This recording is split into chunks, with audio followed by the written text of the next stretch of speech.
Paklagin niya. Sakatang mati agad eh. Matiyata naman nga. Makanta. Photographer ko. Yang ninong tao, ibisuran kong sulat. Basta sa bukbok na kasumali ka!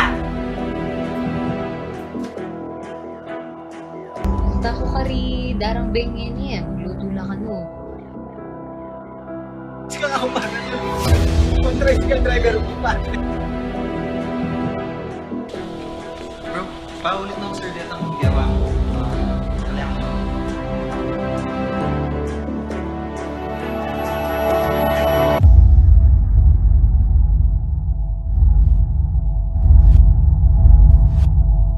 Nasistress ka na ba? Nagpapanik o natatakot dahil sa COVID-19? Normal lang ang ganitong mga reaksyon sa ngayon. Pero may magagawa ka para mapagtagumpayan ang sitwasyon na ito. Ituloy lang ang pangangamusta sa mga kamag-anak at kaibigan gamit ang text, tawag o video. Tiyakin na ang mga bata ay ligtas at nasa maayos na kalagayan. Gawin sa bahay ang mga nakasanayan upang hindi mabagot o mabalisa sa panahong ito. Sa wastong pag-iingat, ang virus hindi kakalat. COVID-19, kayang-kaya nating tapusin.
Narito na ang mga malalaking balitang Central Luzon ngayong araw.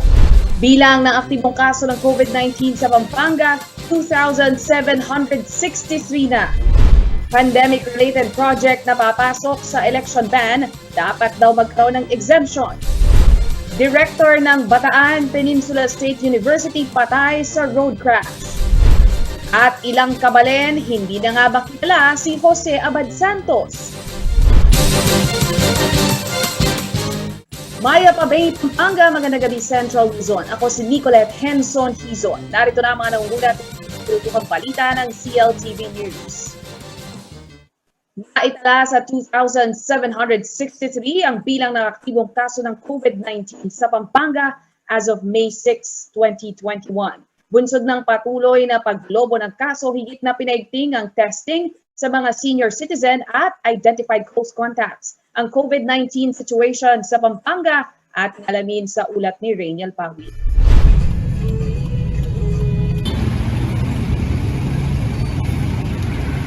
Lumampas na sa 16,000 mark ang naitalang kumpirmadong kaso ng COVID-19 sa lalawigan ng Pampanga. Base yan sa May 6 Coronavirus Bulletin na inilabas ng Provincial Information Office.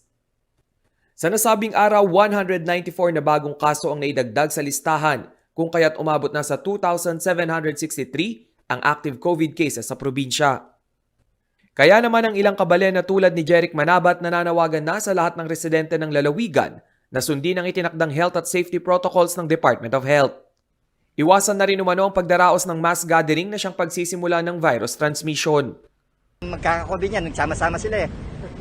Magdadalawang buwan nang nakapaloob sa household lockdown ng Pampanga. Isa sa mga pangunahing layunin ng ibinabang utos ay ang makontrol ang galaw ng tao sa probinsya, lalo na ang mga walang essential activity. Hindi rin pinahihintulutan ang pagtanggap ng bisita sa bawat tahanan kahit pa ang mga dadalaw ay kamag-anak. Pinatututukan din ni Pampanga Governor Dennis Pineda ang kondisyon ng mga senior citizen na nagpapakita ng sintomas ng coronavirus. nakikiusap po ako sa inyo, bigyan niyo po ng pansin yung mga matatandaan ninyo sa bahay. Unang lagnat pa lang, pangalawang lagnat pa lang, nagkalagnat yung matanda, ipaswab niyo na po. Sabihan niyo yung barangay health worker, barangay captain ninyo, dadalhin po kayo sa swabbing center sa mga kanya-kanyang munisipyo ninyo o city ninyo at wala po kayong babayaran. Sa nakalipas na public address ni Pineda, sinabi niyang sa nakalipas na 1.5 buwan, 6 hanggang 7 kababayan ang namamatay kada araw dahil sa COVID-19. Rainiel Pawid, CLTV News. Hindi rin nakaligtas sa banta ng COVID-19 ang mga miyembro ng pulis dito sa gitnang Luzon. Sa kasalukuyan, higit 1,000 na ang kumpirmadong kaso sa kanilang hanay. Ipinatutupad na rin ang daily mandatory disinfection sa lahat ng presinto at mga checkpoints. Si Rainiel Pawid ang may detalye. Higit 1,000 miyembro na ng Police Central Luzon ang tinamaan ng novel coronavirus disease. Sa inilabas na COVID-19 tally ng Police Regional Office 3 nitong May 6, 1,110 na ang naitalang kumpirmadong kaso sa kanilang hanay. 202 sa mga ito ay aktibong kaso. 904 naman ang gumaling at 4 ang namatay dahil sa virus. Panawagan ng pulisya sa taong bayan tumalima sa mga itinakdang safety protocols upang maiwasan ang hawaan. Ang border checkpoint leader na si Senior Sergeant Dandy Garcia, aminadong delikado ang araw-araw nilang pakikisalamuha sa iba't ibang tao, subalit doble ingat na lamang umano para hindi tamaan ng COVID-19. Sila kasi ang nagsisiyasat ng mga kaukulang dokumento ng mga biyahero na mula sa iba't ibang lugar. Sa lahat na po ng mga protocol pong ginagawa namin, sumusunod po kami. Lalo na po yung mga transport, jeep. Yung pong pinahanap namin po yung mga ID or yung mga certificate employment. Ayon kay PNP Central Luzon Director Valeriano De Leon, patuloy ang regular testing sa mga pulis at ang pamamahagi ng libreng personal protective gears, lalo na ang mga nakabantay sa checkpoints. Ngayong taon din ibinaba ng Police Regional Office 3 ang daily mandatory disinfection sa lahat ng police station maging sa mga checkpoint. Samantala, ang 7 probinsya sa Central Luzon ay nagpatupad na ng contactless tracing sa lahat ng kanilang border checkpoints. Lahat ng travel at health documents ay kinakailangang isumite via online. Rainiel Pawid, CLTV News. Sa pagbabalik ng CLTV News pandemic-related project na papasok sa election ban, dapat daw magkaroon ng exemption. At Director ng Bataan Peninsula State University, patay sa road crash. Nagbabalik ang CLTV News.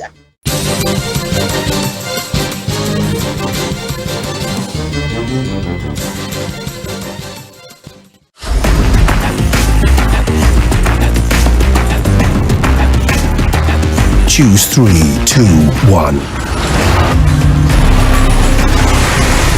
Or what about choose your world? Choose the X1.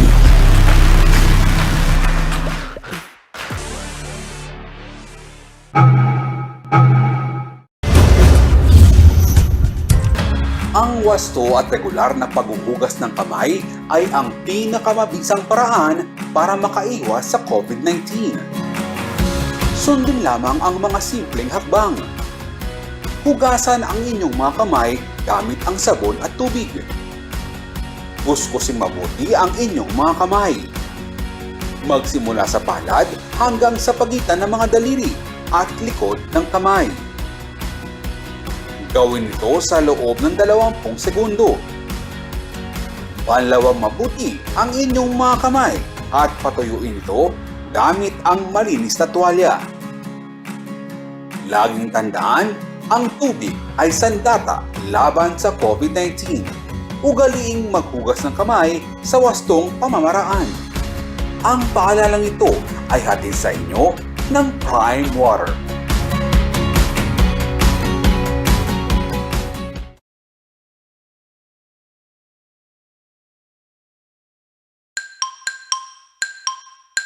Masusing pinaghahandaan ng clinical trials para sa COVID-19 vaccine sa ating bansa. Kasabay nito, ang pagsisikap natin na maibahagi sa mga tao ang tamang impormasyon tungkol dito. Matatanda ang sinimula naming ipaliwanag ang proseso ng clinical trials sa unang serye ng ating explainer videos. Kung hindi nyo pa ito napapanood, maaari nyo itong i-access gamit ang link na ito. Ngayon naman, dadako tayo sa regulatory stage o paano pinahihintulutang bilhin at gamitin ng bakuna sa COVID-19.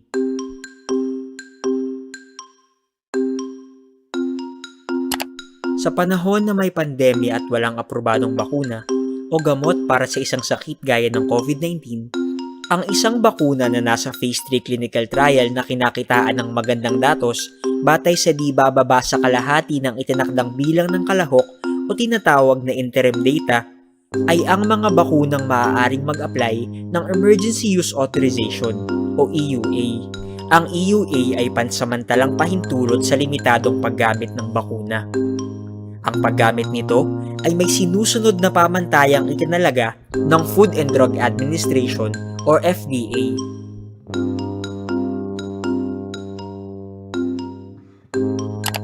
Bagamat mayroon ng mekanismo sa pagbibigay ng EUA, mahalagang ipagpatuloy pa rin ang pagsasagawa ng Phase 3 clinical trial ng mga bakuna.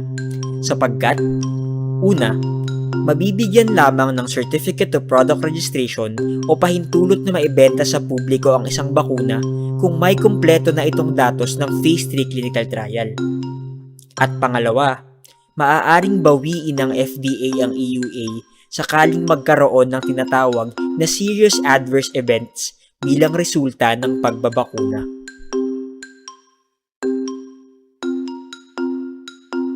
Mahalagang tandaan na sa pagbibigay ng CPR o Certificate of Product Registration, sinusuri ng FDA ang kabuuang datos ng Phase 3 clinical trial base sa disenyo ng clinical research.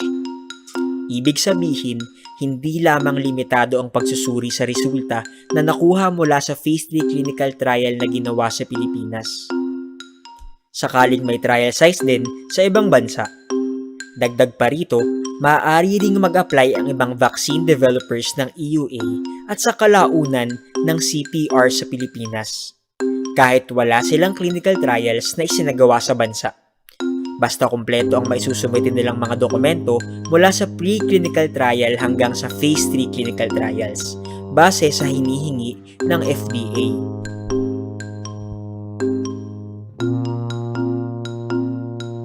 Ang FDA lamang ang may kakayahang magbigay ng EUA at CPR sa bakuna. Matapos nitong suriin ang mga resulta ng clinical trials upang siguruhin na ang bakuna ay ligtas at epektibo ayon sa nararapat na scientific standards. Patuloy tayong maging maalam at mapagmatsyag. Abangan ng iba pa naming updates tungkol sa COVID-19 vaccine trials sa official channels ng Department of Health at Department of Science and Technology. Res Bakuna, kasangga ng bida. Sama-sama tayo sa Bida Vaccination.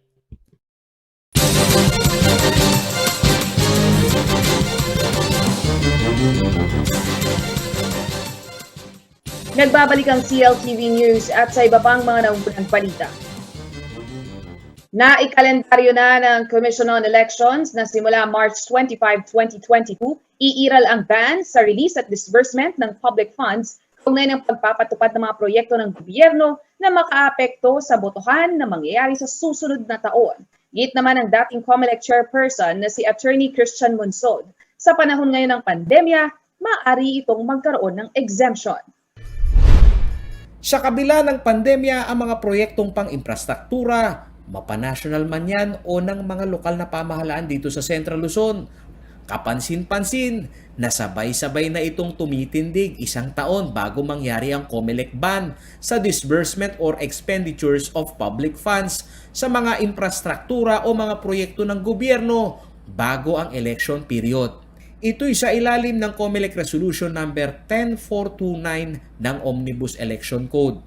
Naitakda ang ban ng disbursement ng public fund sa pagpasok ng election period sa darating na March 25, 2022. Ayon kay COMELEC Region 3 Assistant Regional Director Attorney Elmo Duque, paraan ito upang maprotektahan ang kaban ng bayan sa interes ng incumbent na kandidato sa paggamit ng pondo ng gobyerno.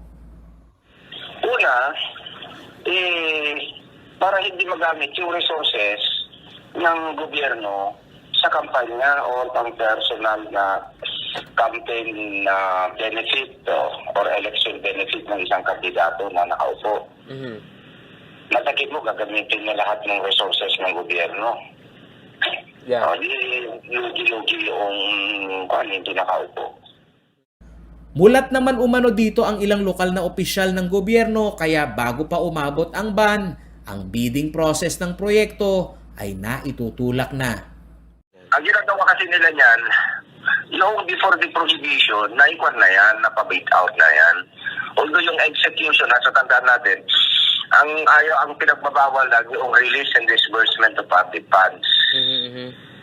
Pero yung aspeto noong pag-execute ay hindi pinagbabawal yun. Alright. Pero yung mga normal maintenance ng mga daan na yan, hindi naman pinagbabawal.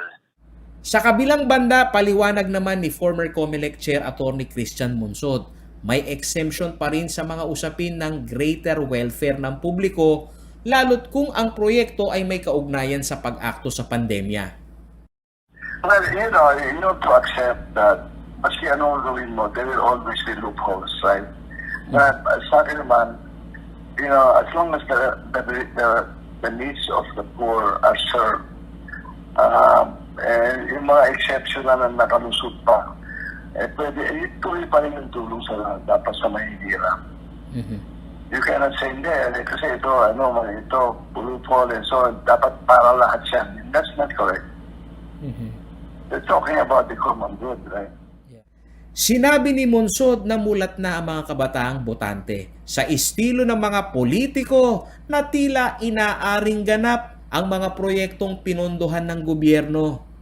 Kaya ang kanila umanong isinusulong ay ang pagkakaroon ng matinding koalisyon ngayong eleksyon na titindig sa 7 milyong kabataang botante na magiging maingat sa pagpili ng bagong leader.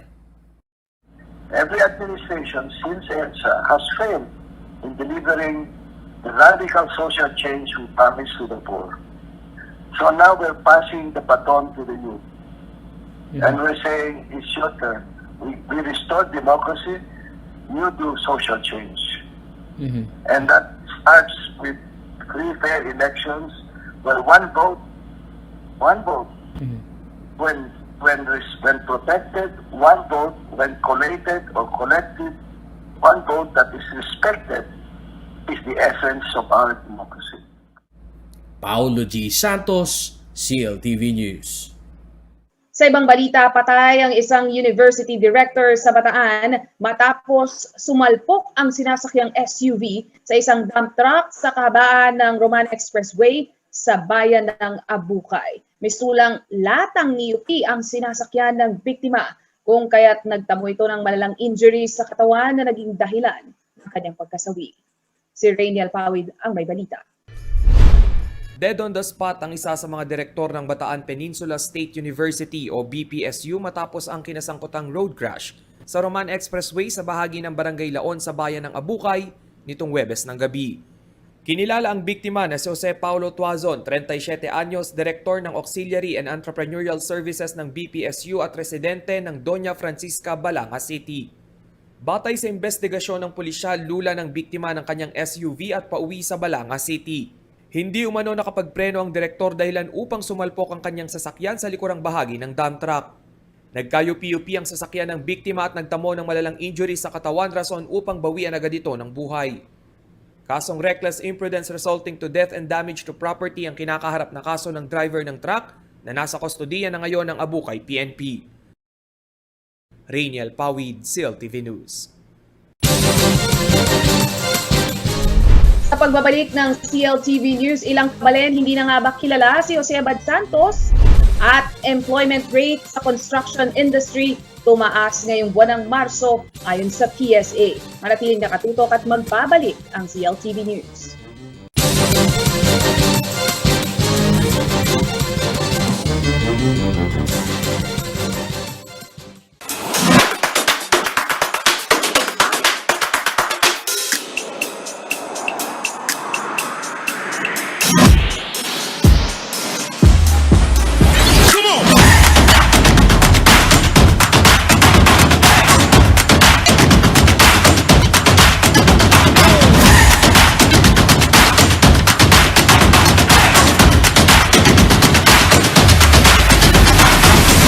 Take that journey now with a Changhe Journey MPV M60. Changhe. Change your drive.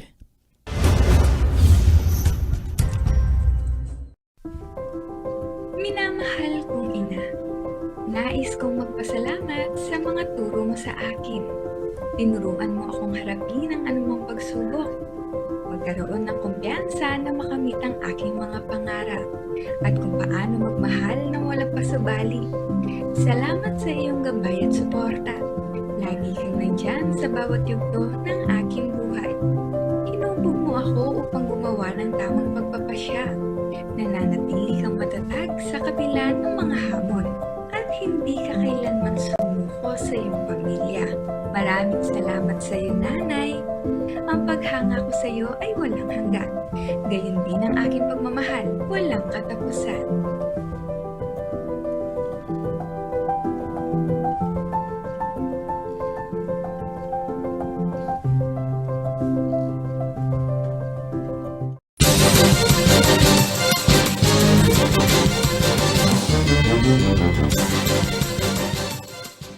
Nagbabalik ang CLTV News at sa iba pang mga nangunang balita. Pista opisyal sa buong lalawigan ng Pampanga tuwing sasapit ang petsang 7 ng Mayo o araw ng kamatayan ng bayaning Kapampangan na si Jose Abad Santos. Gaano nga ba kataas ang kamalayan ng mga Kapampangan sa kanilang kabalin na itinuturing na bayaning martir? Si Paulo G. Santos ang may ulat.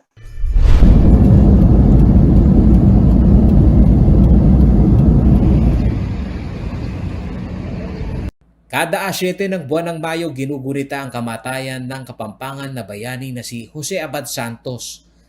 Dito sa kanyang lupang tinubuan sa siyudad ng San Fernando, Pampanga, bukod sa monumento ay isinusunod din sa kanyang pangalan ang dating Olongapo Gapan Road na ngayon ay kilala bilang Jose Abad Santos Avenue o Jasa.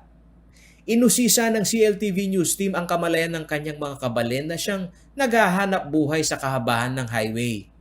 Ang ilan sa kanila, tila limot na kung ano ang ipinagdiriwang ngayong 7 ng Mayo. Pinagdiriwang natin ngayon? Alam ko, birthday ni Nanay Pineda eh. Maging ang acronym ng Jasa Road na isinunod sa pangalan ng bayaning Kapampangan ay nakalimutan na ni Mang Junior. Ang alam ko po dito, nakalimutan ko na. Si Aling Novelita Pineda na bantay sa isang karinderya, tila nakalimot naman sa kalendaryo. Ano po yung pinagdiriwang natin ngayon? Labor Day.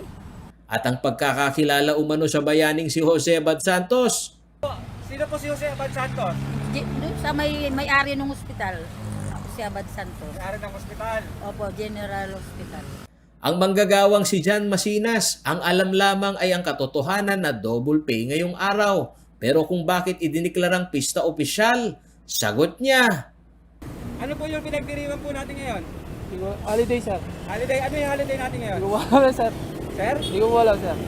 Aminado naman ang ilan na sadyang mababa ang kamalayan nila sa bayaning Kapampangan na si Jose Abad Santos. Ang pagiging makakalimutin anya nila ay dahilan na rin sa dami ng problemang hinaharap ngayon sa buhay. Madami ng problema sa buhay. Nakakalimutan na rin nila. Tapos iniisip na nila yung mga kakainin nila sa araw-araw. Ganyan. Sa kabilang banda ay may mga matandain pa rin sa mataas na pagpapahalaga sa ambag sa kasaysayan ng kasarinlan ng Pilipinas ni Jose Abad Santos. Ang katotohanan umano na dahilan ng mababang kamalayan ay bunsod na rin ng bumababang kalidad ng edukasyon sa bansa. Ngayong araw na po? Jose Abad Santos Day po. Jose Abad Santos Day. Isa po siya sa mga bayani. Kasi po, lalo na po ngayon sa ganitong school year po, hindi po kasi talaga natututukan yung mga ganong klase ng topics, lalo na po mga modules po yung mga pinag-aaralan ng mga bata ngayon. Ayon kay Center for Kapampangan Studies Director Rabi Tantingco ng Holy Angel University, isang malungkot na katotohanan na ang mababang kamalayan ng mga mamamayan sa kabayanihan ng sinumang bayani gaya ni Jose Abad Santos ay dahil na rin sa maling estratehiya. Tayo kasi ang ginagawa natin dito sa bansa natin, kapag gusto nating i-honor ang isang o parangalan, ang isang bayani, ginagawa lang natin na rebulto. O kaya nagde-declare tayo ng holiday, ganun lang. Hindi dapat ganun. Kasi Ano gagawin ng rebulto? Paano i-educate ng isang rebulto o isang pangalan ng eskwela ang mga kabataan tungkol sa kabayanihan mo, di ba? So kailangan ang rebultong yan may kasama dapat na aklat. Isang malaking problema rin anya na hindi natatapatan ng mga institusyon na sabayan ang digital era sa paraan upang maipakilala ang mga bayani. Wala nang nakakilala sa kanya. Pati yung kanya rebulto, hindi na pinapansin. They just ignore it or take it for granted that it's there. But that is because we never taught his biography and his legacy in schools. So it is the responsibility of our educators, the leaders of the officials of our educational system, especially here in Pampanga, but I suppose not just in Pampanga, all over the Philippines. Kasi ang relevance ni Jose Abad Santos ay lahat ng Pilipino. Sa pananaw ni Tantingco, ang holiday o walang pasok partikular na sa mga eskwela tuwing may paggunita sa kasaysayan ng bansa ay hindi nakatutulong para maiangat ang interes ng mga estudyante para kilalanin ang mga bayani. It defeats the purpose eh. Yeah. The holiday that is supposed to be to honor the person is actually erasing the memory of that person because you are telling the students, oh, you can go to the mall today or you can do this, do all your things except to remember the person. Ayon kay Tantingco, ang kontribusyon ng Kapampangan na bayaning si Jose Abad Santos ay hindi lamang dapat kilalanin dito sa Pampanga. Lalo na't sa kanyang mga papel tulad ng naging acting president ng taong 1942 noong Commonwealth Government, ika-5 punong maestrado ng Supreme Court at pinamahalaan din ang iba't ibang ahensya ng gobyerno sa panahon ng pananakop ng Hapon. Sa kanya umanong kamatayan sa firing squad noong May 7, 1942 sa Malabang, Lanao del Sur, hindi siya natinag na mamatay para sa bayan. Hindi umano ipinagkalulo ni Abad Santos ang Pilipinas at hindi naging sunod-sunuran lamang sa among dayuhan para sa pansariling kapakanan. Sinabi sa kanya, all you have to do, isa lang ang gawin mo. I-renounce mo lang ang allegiance mo sa bansa mo at i-transfer mo ang allegiance mo sa Hapon, sa bansang Hapon. Yun lang. Napakasimpleng bagay na pwedeng gawin. Hindi niya ginawa. Paulo G. Santos, CLTV News. Nabawasan ng nasa 747,000 ang bilang ng walang trabaho sa bansa nitong Marso, ayon yan sa Philippine Statistics Authority o PSA. Isa naman sa mga industriyang nakapag-ambag ng employment opportunity ay ang construction industry na mula Pebrero hanggang Marso nitong taon ay umabot na sa 846,000 ang bilang ng mga manggagawa dito. Narito ang report. Sa buwanan na labor force survey na isinasagawa ng Philippine Statistics Authority ngayong panahon ng pandemya, isa sa sinusubaybayan ay ang estado ng mga bukas na oportunidad mula sa iba't ibang industriya. At nitong May 6, 2021, lumabas sa labor force participation rate nitong Marso na bumaba sa 7.1% ang unemployment rate. Katumbas ito ng 747,000 sa kabuuang 3.44 milyon na walang trabaho sa bansa simula noong buwan ng Pebrero ng taong 2021. Ang implikasyon nito sa employment rate ng bansa ay tumaas sa 92.9% o 45.33 milyon Pilipino na may trabaho nitong buwan ng Marso. Sa top 5 sub-industries na may mataas na pangangailangan sa paggawa, nangunguna ang construction industry na nag-increase sa kasalukuyang bilang na 846,000. Pumapangalawa ang wholesale and retail trade, repair of motor vehicles and motorcycle na nasa 672,000. Pangatlo ang nasa agriculture and forestry sector na nasa 623,000 at manufacturing na 285,000. Sa kabilang banda, ang mga pangunahing industriya o hanap buhay sa bansa na patuloy na apektado ng pandemya o walang bukas na oportunidad ay ang edukasyon at transportation and storage. Sa kalagayan ng 45.33 milyon na manggagawa, 62.2% dito ay nakapagtatrabaho na ng higit 40 oras, habang ang nalalabing 36.7% nito ay nagtatrabaho ng mababa pa sa 40 oras. Refleksyon ito ng estratehiya ng ilang kumpanya na imbis na magtanggal ng manggagawa ay ipinatutupad ang paghahati-hati ng oras para sa mga manggagawa. Paolo G. Santos, CLTV News. At yan ang mga balitang nakalap ng CLTV News. Para sa karagdagang pagdetalye, maaari niyong i-follow kami sa social media pages at CLTV36 Official, at CLTV36 News, at CLTV36. Kung nais nyo namang balikan ang mga programa ng CLTV, maaari niyong bisitahin ang aming YouTube channel at CLTV36 Official at ang aming website, www.cltv36.tv. Kasama ang buong pwersa ng CLTV News and Current Affairs. Ako si Nicolette Henson Hizon. Maraming salamat at magandang gabi.